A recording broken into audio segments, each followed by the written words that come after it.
Assalamualaikum warahmatullahi wabarakatuh. Balik lagi bersama gue Fahri di Vali Alhamam. Dan di video kali ini gue masih ada di sekitaran Cana Lampung Fest 2020. Tapi di video kali ini gue nggak ngebahas tentang Cana, karena gue udah sering banget bahas tentang Cana. Di video kali ini gue pengen bahas sesuatu yang berbeda.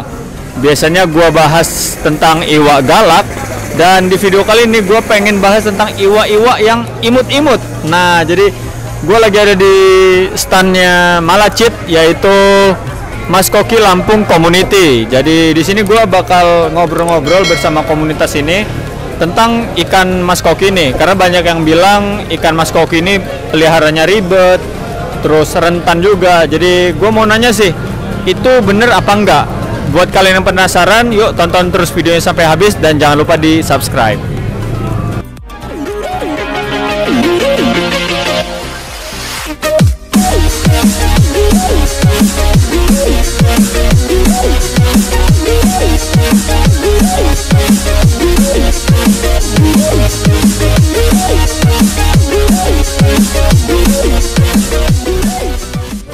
Oke, jadi ini gue lagi ada di standnya Malacit, bener bang ya? Ya. Ini gue bersama bang siapa bang? Dengan Gary. Bang Gary. Dan di sini Malacit itu apa bang? Coba dijelasin dulu bang.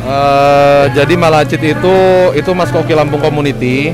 Jadi itu komunitas yang menaungi untuk para hobis Mas Koki, khususnya di Lampung. Iya. Dan berarti ini ikan-ikan sini gabungan dari beberapa teman-teman komunitas ya bang ya?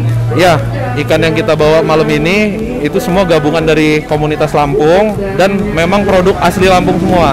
Jadi ini hasil breeding di Lampung? Iya, ini hasil breeding di Lampung semua, nggak ada yang dari luar gitu.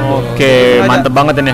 Jadi sengaja memang kita bawa yang hasil Lampung, jadi kita mau tunjukin kalau Lampung juga punya koki gitu loh, nggak kalah sama yang Jawa. Itu gitu. dia.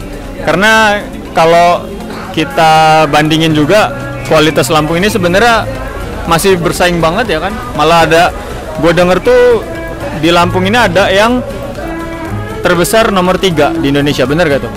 Iya benar. Kalau untuk kualitas sendiri, koki ya di Lampung ini udah nggak bisa dianggap enteng lagi lah, karena hasil ternakan Lampung sendiri udah banyak jadi juara lah di kontes-kontes nasional. Ah tuh, jadi warga Lampung wajib bangga bang ya? Ya betul. Oke. Jadi kalau nyari koki nggak perlu jauh-jauh lagi. Nah, di Lampung juga ada gitu. Juga banyak sellernya, banyak breedernya. Jadi tinggal pilih langsung. Oke, sebelum itu gue mau nanya-nanya nih bang. Ini kan ada banyak banget nih. Yang dibawa berapa jenis nih bang? Untuk saat ini yang kita bawa itu cuma 3 jenis. Sebenarnya koki banyak jenisnya. Cuman yang umum itu ada oranda, rancu, dan ryukin gitu. Yang memang umum dipelihara orang, dan di kontes juga memang 3 jenis itu yang umumnya gitu. Jadi dari 3 jenis itu memang ada kelasnya masing-masing bang ya? Ada kelasnya masing-masing. Kalau oranda itu yang gimana sih bang?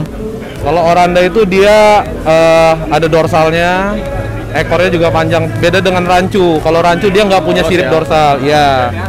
Dia bentuk tubuhnya kayak busur kalau rancu. Sedangkan kalau ryukin dia sama kayak oranda, dia punya dorsal, tapi bedanya kalau ryukin itu dia ada hamnya. Punuk ya? Ada punuknya. Ada punuknya gitu. Jadi penilaian untuk kontes juga beda-beda tentang Beda-beda. Jadi di sini ada 3 jenis Mas Kokinya. Pertama ada oranda, ada rancu, ada ryukin gitu. Dan gue penasaran nih bang. Ya. Ini gue lihat ada yang gede banget itu di kolam ya, apa sih namanya itu? Itu kita sebutnya palut lah. Palut ya. Jadi di palut itu ada yang gede banget. Itu udah maksimal size belum sih? Belum. Jadi koki itu sendiri sebenarnya ada, kita bagi 3 lagi. Dia ada yang short body, ada yang medium, ada yang long body. Kalau untuk short body itu memang kecenderungan untuk dia jadi big size itu susah gitu. Kalau untuk kita mau cari yang big size, kita main yang long body. Itu kalau udah long body itu size bisa 20 cm up. 20 cm up? Iya. Gede banget berarti ya? Untuk yang di tank palut itu masih belum maksimal size, itu belum. Masih bisa nambah lagi masih ya? bisa gede lagi. Itu kalau ukuran yang segini nih berapa bulan usianya? Itu yang kita bawa umur kisaran 7 bulan. 7 bulan? 7 sampai 8 bulan. Itu pola makannya gimana tuh Om? Makan kalau untuk koki itu kita sering dikit-dikit gitu. Jadi lebih bagus itu kita dikit-dikit tapi sering daripada kita cuma sehari 2 kali tapi langsung banyak. Oh gitu. Jadi kalau pola makannya kayak gitu lebih bagus juga buat pertumbuhannya ya. Ya, betul. Oke, dan juga kalau gua lihat ini kan semuanya ini polosan ya Om. Ya. Ini memang ada maksud tertentu apakah memang cuma gini aja gitu? Ya, karena koki ini kan jenis ikan yang cukup agresif nih. Beda dengan ikan jenis lain kayak misalnya diskus. Jadi koki itu kita hindarin untuk badannya biar nggak luka. Kalau misalkan dia ada equipment lain di dalam tank kayak misalkan kayu apa segala macam, itu kita ngehindarin luka di badannya ataupun robek di sirip-siripnya gitu. Oh, jadi kalau bisa mah polos ya biar ikannya nggak luka juga gitu kan. Cuma tapi kalau misal mau ditaruh di aquascape tetap bisa kan ya? Bisa, tapi kita saranin jangan. Oke, jadi lebih bagusnya polos. Gitu. Oke. Untuk tank mat-nya apa tuh Bang? Kalau tank mat kita biasanya koki itu sama manfish saja. Oh, manfish ini ada beberapa jenis juga nih gue liat nih. Ya. Itu yang gede apa tuh Bang namanya? Itu Pinoy, Blue Pinoy. Oh, Blue Pinoy ya. Jadi gua juga dulu main manfish, cuma nggak sampai breeding, cuma sekedar koleksi aja gitu. Ini gue lihat cakep banget sih gitu. Jadi cocoknya di tank mat dengan manfish. Oke, terus gue juga mau tanya ini kan ada berbagai macam ukuran gitu kan. Biasanya tuh range harganya dari yang kecil sampai besar tuh berapa Bang? Kalau untuk koki sendiri itu sebenarnya kita bagi 2. Kalau untuk kita bicara harga kita bagi 2. Itu ada yang fancy, ada yang rapi. Fancy itu yang gimana tuh? Kalau fancy itu dia nggak masuk ke dalam kategori bisa kontes nantinya. Ya. Kalau rapi dia ada kans untuk dia nantinya bisa ikut kontes. Tapi yang rapi pun nggak menutup kemungkinan kalau kita salah keeping dia bisa jadi downgrade, bisa jadi fancy gitu. Kalau untuk harga sendiri, kalau untuk fancy biasa kita jual itu kisaran dari 100 sampai 350. Tapi biasanya kalau untuk bahan kontes itu kita harganya udah 500 up. Wah, mahal juga ternyata ya. Soalnya kan selama ini gua kan belum tahu nih kalau Mas Koki itu banyak jenisnya dan segala macam gini. Yang gue lihat kan kalau di toko-toko ikan kan yang kecil-kecil tuh ya kan, dan ternyata tuh bisa gede banget ya. Keren banget ini. Dan untuk pembesaran Om, itu apakah cukup di akuarium aja atau bisa di kolam juga? Kalau koki sebenarnya di kolam juga bisa.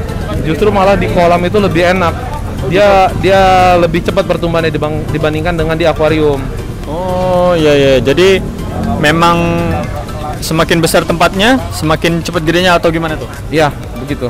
Jadi semakin besar kita punya tempat, dia akan semakin cepat juga pertumbuhannya gitu. Cuman memang kalau untuk tampilan memang lebih enak di akuarium. Karena kan kita ngeliat koki itu dia tipikal ikan yang side view ya? Ya, bukan top view. Iya benar-benar. Dan juga untuk ada saran nggak untuk teman-teman yang mau pelihara koki, karena kan sering yang bilang koki itu kalau mati lampu takut gitu, atau gimana tuh? Ya, kalau untuk teman-teman yang baru mau mulai main koki itu jangan takut. Koki itu bukan ikan yang susah untuk dipelihara.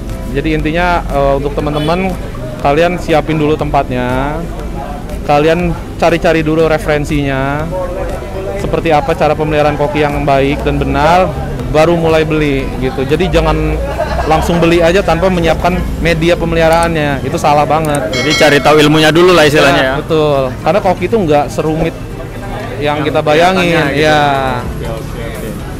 Untuk pakan Om, pakan yang direkomendasikan apa tuh? Nah, kalau pakan, koki juga termasuk ikan yang nggak terlalu rewel. Dia pakan pakai pelet bisa, terus pakan hidup juga bisa. Jadi alternatifnya itu kita bisa pakai cacing sutra untuk pakan hidupnya. Jentik nyamuk juga dia mau, gitu. Kutu air juga dia bisa. Fleksibel banget ya, nggak terlalu pilih-pilih makanan ya. Iya. Jadi selama ini kita dengarkan koki itu agak ribet, ternyata salah itu Bang ya? Salah banget. Koki itu ikan yang gampang banget untuk dipelihara.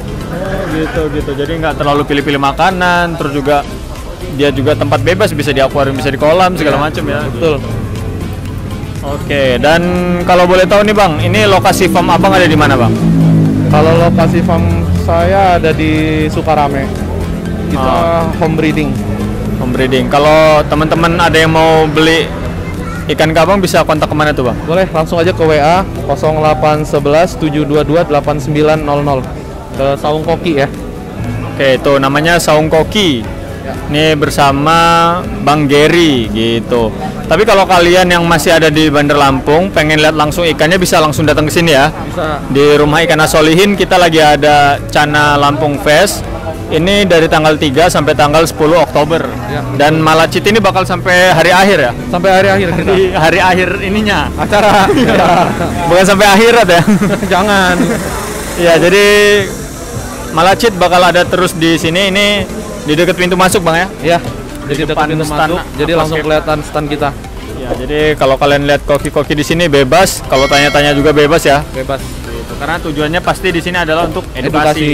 Gitu. Oke, ini thank you banget ini ya. Ya. Soalnya ini gua penasaran banget dengan ikan ini. Karena kan emang basic gua ikan predator nih. Iya, iya. Dan koki ini ikan yang unyu-unyu gitu kan. Imut. Bener. Gemuk. Soalnya orang tua gua juga kalau gua mau ngisi akuarium pakai ikan predator tuh ya predator lagi yang imut-imut dong gitu. Dan ini mungkin bisa jadi salah satu pilihannya gitu ya. Bisa jadi alternatif. Oke, siap, mantap. Nah, jadi itu teman-teman untuk semua infonya udah gua kasih dari cara perawatan, makanan, terus juga kontak kalau mau belinya. Jadi gua mau terima kasih buat yang udah nonton video ini. Kalau kalian suka dengan videonya silahkan di like, bagikan ke teman-teman kalian supaya lebih banyak orang yang tahu, dan jangan lupa di subscribe. Assalamualaikum warahmatullahi wabarakatuh.